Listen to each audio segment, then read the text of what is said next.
US വ്യോമാക്രമണത്തിൽ ഇറാനിൽ 14 പേർ കൊല്ലപ്പെട്ടു. 78 പേർക്ക് പരിക്കേൽക്കുകയും ചെയ്തതായി ഇറാൻ ആരോഗ്യ മന്ത്രാലയം. ആക്രമണം തുടരുമെന്ന് അമേരിക്ക. അയത്തുള്ള അലി ഖമേനിയുടെ സംസ്കാരം ജന്മനാടായ മഷ്ഹദിൽ നടന്നു.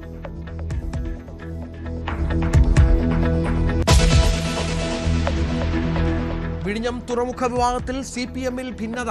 പാർട്ടി നിലപാട് ഏറ്റെടുക്കാതെ EP ജയരാജൻ. അഴിമതി ആരോപണമുള്ളവർ ഉന്നയിക്കട്ടെ. KK രാഗേഷിനെ പിന്തുണച്ചു VN വാസവൻ. VD സതീശന്റേത് ഭീഷണിയുടെ സ്വരമെന്നും വിമർശനം.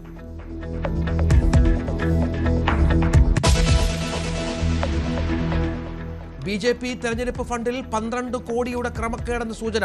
ആരോപണ വിധേയർ ഈ കാലയളവിൽ വായ്പകൾ അടച്ചു തീർത്തെന്നും വാഹനങ്ങൾ വാങ്ങിയെന്നും കണ്ടെത്തൽ.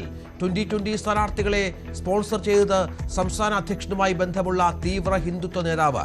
ഫണ്ട് തട്ടിപ്പ് കണ്ടെത്തിയിട്ടില്ലെന്നും നടപടി ആഭ്യന്തരകാര്യമെന്നും BJP സംസ്ഥാന അധ്യക്ഷൻ.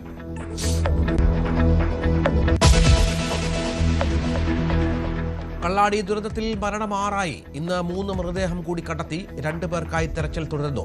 മഴ ശക്തമായിട്ടും മുന്നൊരുക്കങ്ങൾ എടുക്കാത്തതിൽ വിമർശനവുമായി പ്രതിപക്ഷം.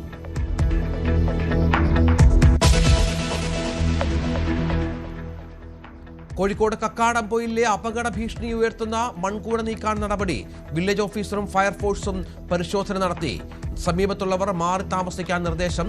സ്വകാര്യ കരിങ്കൽ ക്വാറിക്ക് വേണ്ടി മലമുകളിൽ വൻ മണൽ ശേഖരം കൂട്ടിയിട്ടിരിക്കുന്നത് പുറത്തുവിട്ടത് ന്യൂസ് 18.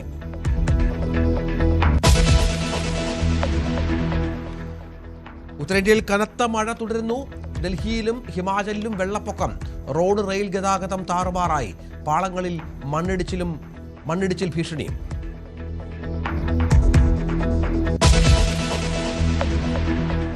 കൊറോ ഹെൽത്ത് കൂട്ടപ്പിരിച്ചുവിടലിൽ ഇടപെട്ട് ഹൈക്കോടതി. ചർച്ചയിലൂടെ പരിഹരിക്കാനാണ് ശ്രമിക്കേണ്ടതെന്ന് കോടതി. ചട്ടങ്ങൾ പാലിച്ച് ചർച്ച നടത്തണം. സർക്കാരിന് വിഷയത്തിൽ ഇടപെടാൻ ബാധ്യതയുണ്ടെന്നും ഹൈക്കോടതി. മാനേജ്മെന്റും സർക്കാരും പങ്കെടുക്കുന്ന ചർച്ച നാളെ.